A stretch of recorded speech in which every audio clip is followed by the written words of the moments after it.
What is up, everybody? Happy Wednesday. Welcome into an all-new episode of the Pack a Day Podcast. I'm your host, Andy Herman. You can follow me on Twitter at Andy Herman NFL. You can follow the podcast at Pack a Day Podcast. I am joined once again by the one and only Paul Brettel. You can find him, of course, on ESPN Lacrosse. You can find him on Twitter at Paul_Brettel. If you want to follow him on the Colts Wire too, you can do that over on the Colts Wire. Paul, great to have you back and chatting Packers for going into week 5 already. It seems crazy to say. Yeah, no kidding. I was thinking about that after the Packers game the other day that we're already approaching week 5. And obviously we'll get into it, but what a wild game. After each game, I try to pick out, all right, what are kind of the 1, 2, sometimes 3 big themes to write about. And it's about an hour after the game. And I'm still trying to figure out because there's just a million different directions we could have went in terms of discussing. What do we want to talk about? It was a crazy game. It really was. And I do think there is a large piece of that of like, I hate the word narrative because I feel like there's already this idea that people like to spin a narrative or whatever. And it's not really a narrative. It's just like, what was the story of the game? Or like, what are the key takeaways from the game? Yep. And that's what you're trying to sort of figure out of like, all right, what pieces do we pull from this? Because we know 28-0, not great. It's not a good start to any game. Like that's probably the story. Like you got down 28-0 and you lost the game within that period of time. But then like, from that point forward, there was some really, really good stuff in the middle of the game and a pretty intense comeback that cut it to 6, going 10 minutes left in the fourth quarter. Like if you like erase everything else, if we would have said this is a 6-point game with 10 minutes left in the game for either team, if you would have said it ends up being a 2-point deficit for either team, you said, yep, that sounds exactly about right. Like that is the level of competitiveness we would have expected. And like, if you would have intertwined like the touchdowns in between and made it like different throughout the course of the game where it was like back and forth, I think we probably have a totally different taste in our mouth from this game. But you end up in a situation where it's a landslide by the Vikings with a 22-0 run by the Packers. And then, Vikings mostly put it away with that field goal drive to make it 9 points. And even then Green Bay has 2 turnovers after that, the Kraft fumble, the interception by Love, and still go down and score a touchdown and get the onside kick opportunity. Like it was a wild, crazy game. And there are just different threads that you can pull. So I'll let you tell everyone what was the ultimate, kind of thread that you pulled from this one. What was your ultimate story from this one? Yeah, before I dive into that, how I go about assessing the game after it's changed. Like I said, I try to pick out kind of those big themes and really dive into the 1 or 2 of them rather than kind of the general takeaways. But I thought back to when I did do more general takeaways, and the narrative of that article throughout the game would have changed drastically from the start to the finish because of all the ebbs and flows that you mentioned. But one of my big takeaways is the adversity that the Packers overcame.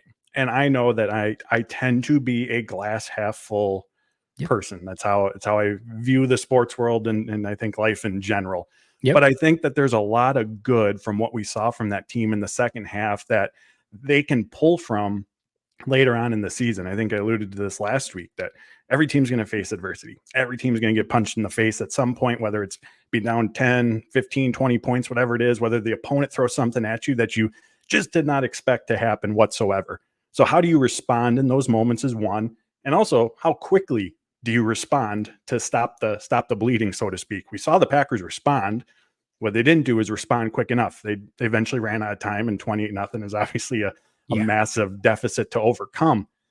But having gone through that experience should better prepare them. Obviously, you don't want to run into another 28-0 deficit, but there's going to be times again this season where the opponent throws something new at them, where the opponent goes on a run and they're down 10 points, 14 points, whatever it is. But you hope that, one, having gone through this, they've proven to themselves, and I don't know that the Packers needed to prove to themselves that they could overcome this, but again, there's something to be said for actually going through it and not just knowing that, hey, if we get down, we're going to keep fighting.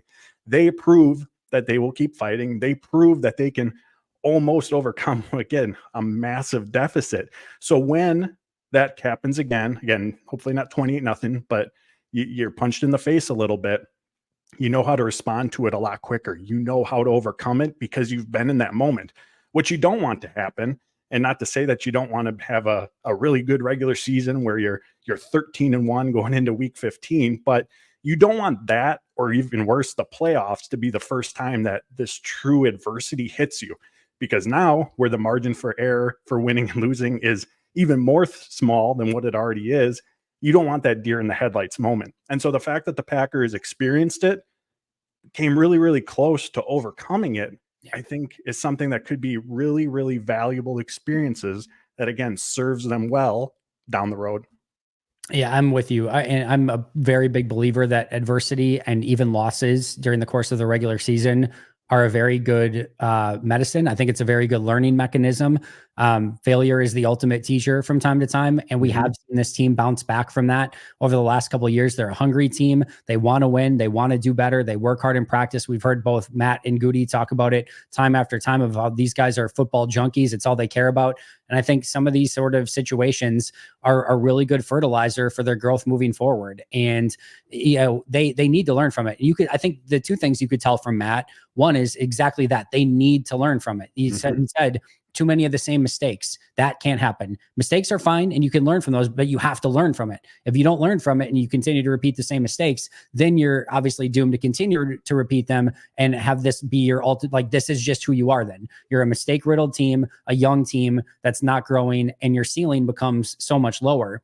But if they can learn from it and they can grow from it, which I am very confident that they will, then yes, this is very good fertilizer for the team. And I think it will help them grow down the road. And then the other side of LaFleur is I got the feel, and you can disagree with me if you would like. I got the feel that Matt kind of felt that way as well. The way that you were describing it of understanding the situation, because Matt after losses is, you can usually tell if he's very upset with the team and frustrated, and he was pretty, I don't want to say easygoing or lackadaisical, but all things considered, he was not all just kind of pissy and frustrated. I think he also could tell, all right, we went into that game with our starting corners out, with Jordan coming back from injury, and we played complete garbage for the first 15 real minutes of that game, and we still ended up cutting that to 2, and there was a lot of positive takeaways from it. I think that is a game as a coach that he almost is all right, I can use a lot from that game to sort of correct moving forward, and I really do believe that they will. Yeah, well, McKinney afterwards in the locker room, he was asked about the 2-2 start for the team had, obviously how they came out in that game, and to a degree was optimistic, so to speak, in the sense of he knows who they have in that locker room. He knows that they have a bunch of winners in that locker room. And over the long haul of the season, that mindset, that mentality that we saw in that second half, again, I think is going to hopefully carry them to obviously much bigger and better things. But I agree with your sentiments about the LaFleur afterwards. Yeah, it definitely felt that way. And again, I'm sure he was frustrated. I'm sure he was not happy with the loss. No. And that goes without saying, but it didn't seem quite as I don't know. You can just tell when he's in one of kind of those very frustrated moods following game. It didn't quite seem like that following this one. So I think there were, again, even to him, some positive takeaways from this one. Let's kind of talk about some positives from this game, because I know immediately following a game like that, there's a lot of not just negativity, but realistic issues that were there for the team that we kind of go over and discuss. But I really want to hone in first on Jayden Reed. You wrote about Jayden Reed already this week, and he is becoming, I don't want to label the number one receiver. He's becoming arguably the most important player, not named Jordan Love, on this offense. They are very consistently feeding him, and he is earning every single one of those opportunities because he is absolutely tearing it up right now. Yeah. So I just jotted down a couple of his numbers so far this season. So Packers have generated 38 explosive plays on offense. Reed, whether as a ball carrier or pass catcher, is responsible for 11 of them, most on the team. He's caught 17 of 22 passes for 336 yards at 19.8 yards per catch. He's fifth in yards among receivers, third in yards per catch, first in yak per catch. In just the 2 games that Love has played, week 1 and 4, 277 of those yards and 25.2 yards per catch is what he's averaging with Love at quarterback. As you can imagine, those are both the best in football during that combination of week 1 and 4. Then in the run game, 6 carries, averaging 15.2 yards per carry. 4 of those 6 rushes have gone for at least 16 yards. He is doing it all within this offense. And it's not just with the ball in his hands. His impact is felt immediately once the Packers break the huddle.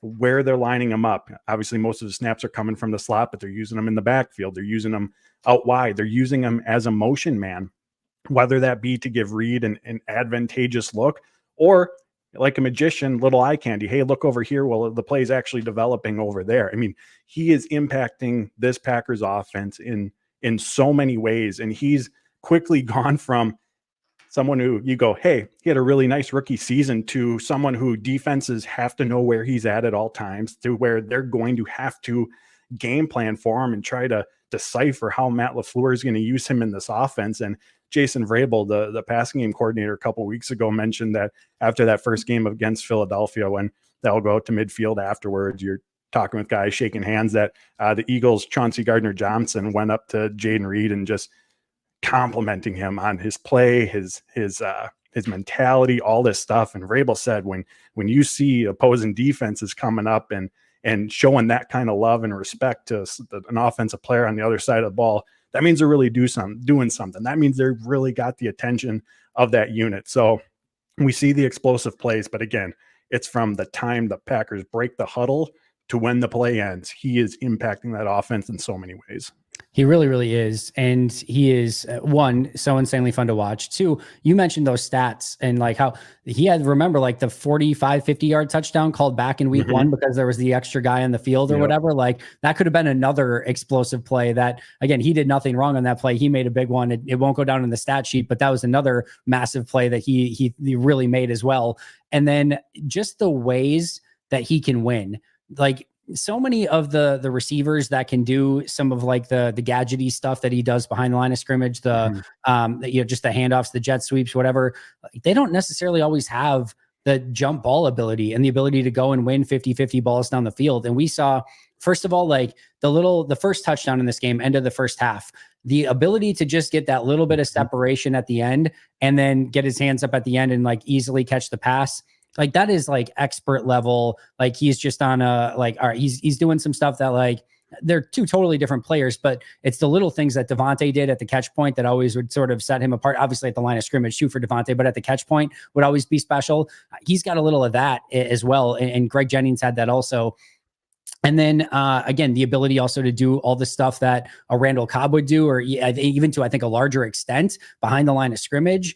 And then, obviously can be a punt returner as well. Like he can be used in so many different ways. And it's not just in the slot. It's not just we have to use him over the middle. We have to create chances for him. He will create chances on his own. He will go up and get a ball. And that was something that was like really weird at Michigan State when you scouted him. It's like, this guy's 5'11", but like they would throw jump balls to him like he was 6'4", like he was just going to go, and he would like almost always come down with them. It was interesting last year. He had a couple early that he didn't come down with. And I'm like, that's so weird because he lived off of those in college. And now he's just, adding that element to his game in the NFL as well. I don't know that there's much that this guy can't do. He's getting even better as a route runner. He's a really good blocker on the outside too. Like he's willing to do that stuff. He's got everything going right now.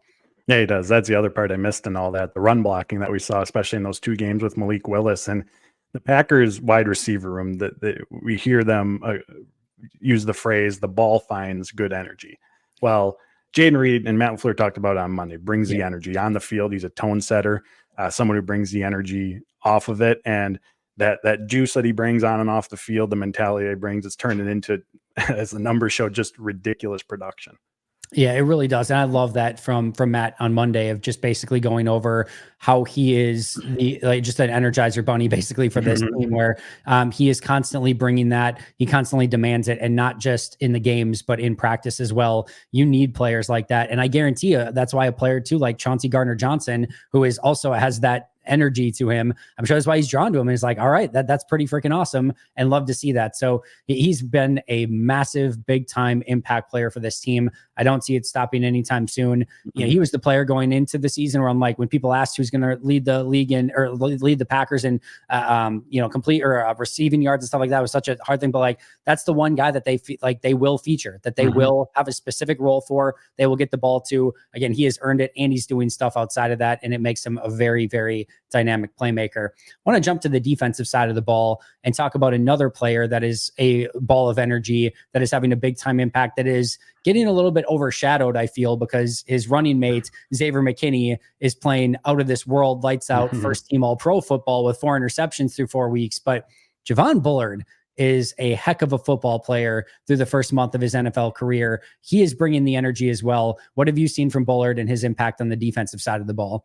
Yeah, he flies around. I mean, and they're lining him up all over. They're asking him to do a number of different things within the defense, and that, of course, was the theme of the offseason when he asked Brian Gutekunst, "What do you want at the safety position?" Interchangeability, and we're seeing that on display. And as good as Evan Williams was over the summer, Javon Bullard took control of that role, or that starting spot, especially in those final weeks. And it's one of those situations where it's more of a credit to what Bullard is doing, versus taking away from it. He's going out and playing at a high level, and I think also not to be forgotten in just how well he's played is the Packers' ability to trust him, to rely on him, really allows them to fully unlock what Xavier McKinney can do. It gives them the flexibility to, I mean, McKinney was lining up all over the place against the Vikings, from at the line of scrimmage and then dropping back into coverage and covering different zones.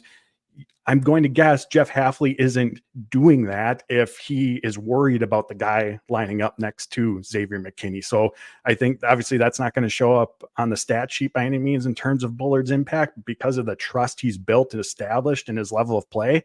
We're really getting the Packers to see everything that Xavier McKinney can do because they trust the guy next to him.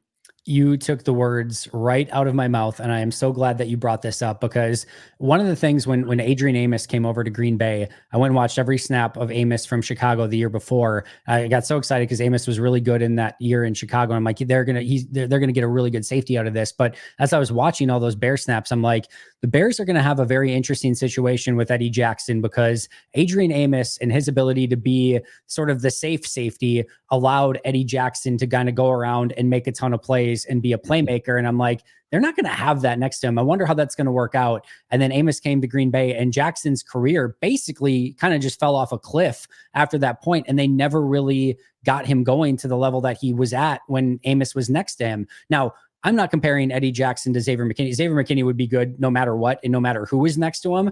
But having that ability to trust a rookie safety next to McKinney and to do a lot of the things that they would maybe have to ask McKinney to do if Bullard didn't exist, that does give McKinney the ability to do a bunch of stuff near the line of scrimmage and use him in a variety of different ways. Whereas if Bullard was not capable, or they did not trust him, they probably just need to use McKinney more as that post safety, keep him back further, and be the guy that kind of, funnels everything to him and make sure that there's no big plays allowed.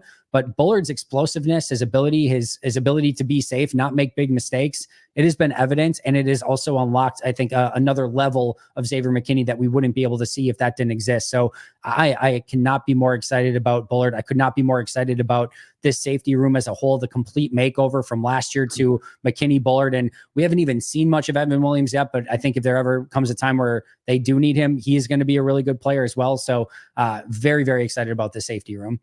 Yeah, just a high quality room, playmakers in there, and just really, really intelligent players, good people that the Packers have put on that back end of the defense. And I know for a lot of people at home that maybe don't have access to or care to look at the all 22, I get the safety position sometimes can be very difficult to see on the TV copy. The Javon Bullard big plays are coming up. He had the great play this week where he shot through the line of scrimmage and tackled Aaron Jones for like a 3-4 yard loss on the play. Those are going to become more and more prevalent. You're going to see him starting to get some interceptions as well. He is doing a lot of great stuff on the backside of the defense that I think for the most part on the TV copy is going maybe a little bit unnoticed, that I think is there and relevant and shouldn't go unnoticed. And I think number two, you're going to see some of those plays made because he's in the right place at the right time with playing with great energy and great intensity. And that's going to be a big time value add. And as the game, I think even slows down for him more as his career continues, I just think he's going to get better and better and better, which is a scary thought for this safety room. Mm-hmm. Well said. Let's go to a less popular topic, a topic that has been a little bit cut up to death already, but I want to talk to you anyway about it. And that's Brayden Narveson and the kicking game. I want to ask you, like, you're obviously in the locker room a lot and you're in the press conferences a lot. What do you think it is? And we're sitting here at 11:50 a.m. Central Time on a Tuesday recording this. So a lot of times transactions get made on Tuesday. I'm not expecting a Brayden Narveson move, but I wouldn't be shocked by it either. But as we're recording this, Brayden Narveson is still on the team and is still the kicker. And Matt LaFleur certainly echoed on Sunday that he is going to remain the kicker. We'll see if that remains the case. But what do you think it is, assuming that they do keep Narveson, that is giving them the confidence to stick with him? Yeah, I'm glad you mentioned the date and time here because I could end up looking really silly here when this is I when got this you is live covered. on Wednesday morning. But when LaFleur was asked about him post game and just didn't hesitate, talked about the confidence he has in him. I mean, that right there, I go, this is a different response than the millions of times over the summer he was asked about Carlson and Joseph. And of course, you always got to be mindful of coach speak, but there was definitely a different tone with Narveson versus when he was asked about Carlson and Joseph, where it's more of like, we'll see, someone's got to emerge. We got to get to those pressure situations in games, things like that. There's always kind of a, well, we'll see type vibe to it, where it was pretty cut and dry, at least how I interpret it from the floor in terms of his confidence in Narveson. And from speaking with Narveson a couple times, I do have to say there is this self-confidence about him that really does exude from him. And it's not a cockiness. It doesn't come off, in a poor way. It's just someone that you go, okay, this guy believes in himself. And we hear Rich Bisaccia, not just with Narveson, but he talks about kickers in general. He talks about their mental makeup. There's that self-confidence. There's his resiliency, his ability to bounce back after facing difficult situations, because every kicker is going to. And I think it's those intangible qualities, and LaFleur talked about it on Monday. They see how he performs in practice, and obviously you need that to carry over to the games. But I think between those elements, that's where they get the confidence from him, because they see how he carries himself. They see how he responds to these difficult situations, those things that we don't necessarily get to see all that often, and they're seeing that on a day-to-day basis. And I think that right now, that at least for the time being, is kind of overriding some of the negatives, because I mean, big picture, he's been here for a month. He's a rookie. Like, you don't want missed kicks. You want him to go out there and make them. But to a degree, there should have been an expectation of, all right, there's going to be some lumps that are going to be taken here in this first month. And I know Brian Gutekunst had talked about, he doesn't necessarily always have the level of patience that he should with specialists. But if you're the Packers, what's the alternative? Yep. It's always easy to say, well, get someone new. Well, we're going into week 5. Like, who's out there? Yep. And so you have on one hand, you have, all right, this guy that we know, he has the intangibles that we really, really like. And again, it's only been a month. We can continue to try to work with him and invest in him because we see the potential that he has. Or you dive deeper into the unknown and bring in someone new, and the process that you've been going through with Narveson, you're starting over essentially. Yep. Going into week 5. In neither situation right now, based on what we've seen, is ideal. You want them out there making kicks, but because of all those qualities that I mentioned, and just again the situation where we're at in the season, I think at least for the time being, they're going to give them a little extra time to go out there and figure it out. I think they are too. And I also did notice the very, very tangible difference in the way that really everyone, but especially LaFleur, has talked about Narveson in comparison to all the other kickers that have been in through the course of OTAs, mini camps, rookie mini camps, etc. So I do think there is a difference there. And we heard some of the players go up to Matt and say, like, they really like, Braden Narveson and what he's doing. And apparently he's tearing it up on the practice field, which is, I guess, something. But he does need to make it when it matters. And 37 yarders cannot be missed in any real way. So I think he's the kicker against the Rams this week. And again, we could both look like idiots as we, this comes out on Wednesday if there's a new kicker. But I think he is the kicker. I think he gets another chance. But I do think the ice is very thin. And I do think he's going to have to go out and perform in any sort of like under 40 miss again, or, a bad day, 2 missed kicks, anything like that. I think they're going to have to do something different. And whether it starts the clock over or not, this clock is very near expiring. And if he doesn't start turning it back and getting it going in the right direction, I think they're going to have to look at something different, even though I'm with you. I don't think there's another great option out there, and you're probably just repeating the cycle over and over and over.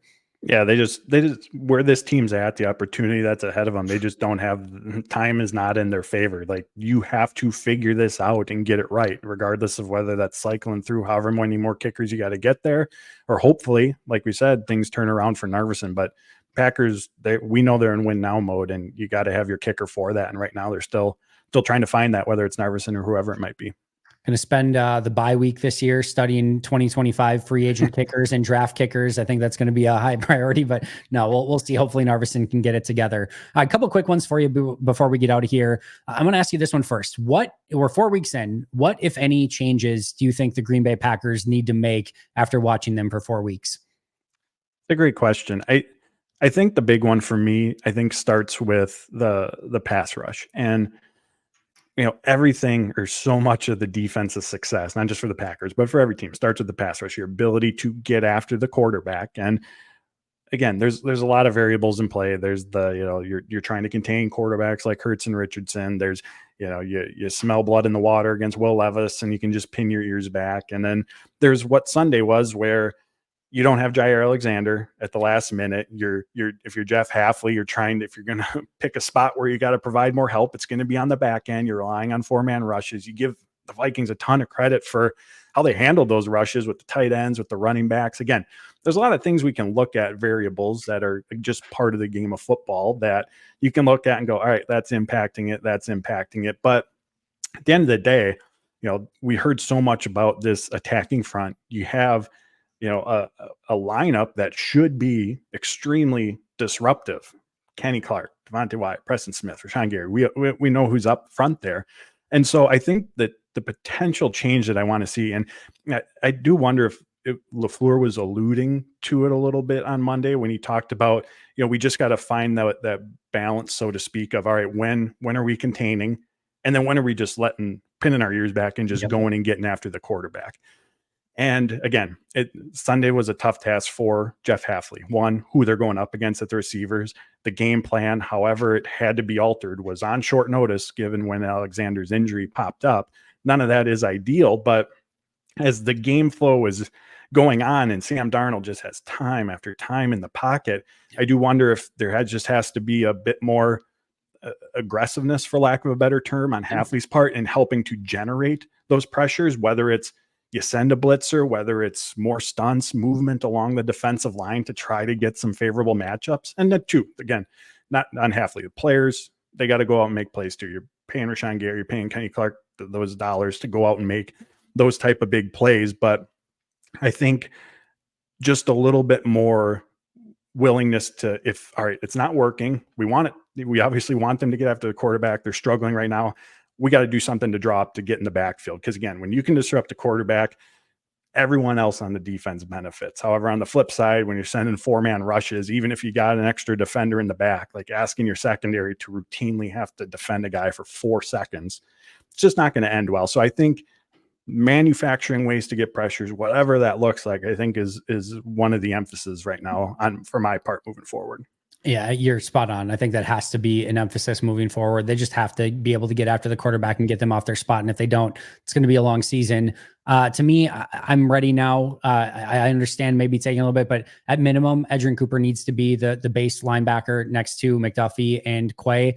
I know Wilson had that really good game a couple weeks ago, but I do think there are ways that teams are taking advantage of him. And I know he's not playing a ton, but Edgerrin Cooper needs to be out there more. And I think Eric Wilson needs to be out there probably a little bit less. That's a change I think needs to be made. And then I know he's hurt right now, and obviously the Jair situation clouds this as well, but I think I'm just ready for the top 2 corners to be Jair Alexander and Carrington Valentine once everyone's healthy. And I'm still fine with Keyshawn in the slot. I know that may not be ultimately, the ideal maybe situation, but I still think it's in the best interest for now. But I think Carrington Valentine is the better of the 2 outside corners with him and Stokes. I don't have a huge issue if they rotate it a little bit and Stokes gets some playing time still, but I think Valentine should be the primary corner opposite Jair. And I just think the coverage skills are a little bit better there. The playmaking skills are a little bit better. And I think he brings a little extra swagger to that defense too. And I just think the Packers can use a little bit of that. Not super down on Stokes, but I just think it's time to maybe make that change. Yeah, it definitely seemed, obviously before the injury, that's the way that things were trending. Because even with all the missed time that Valentine had during training camp, which kind of obviously zapped any sort of competition that was taking place between him and Stokes. I mean, right in week 2, all of a sudden, boom, he's inserted for, I think it was 10, 11 snaps. And in week 3, he got some more opportunities out there, week 1 and week 2. So obviously he's showing stuff in practice, and the coaches, as we've seen, like what Valentine is showing. Yeah, very much so. All right, lightning round. What gives you hope for this Green Bay Packers team right now? The offense. I mean, they feel oh so close to just taking off. And I think a lot of it is just going to be the stability of, all right, Jordan Love's healthy. We got our quarterback. We can go through the practices, have the lone game plan. Here's what we're going to do. Here's how we're going to attack this team. But throughout the season, I mean, we've seen Josh Jacobs explosive runs. Sunday, just the second half alone, the explosive big play ability. And we saw it against the Eagles too, that this passing game has. I mean, that type of run game potential with that type of passing game potential. I mean, it just feels, and then LaFleur is the play caller with everything that we saw again in week 2. If we can kind of marry all that together, I mean, the offense just feels like the potential is sky high, obviously, and unlimited in terms of the big play abilities, the ability to put up points. So it feels like they're getting closer. And I think just a little extra, chemistry, more time together, as I mentioned at the start of this. I think that they're right on the cusp of being able to do something pretty impressive.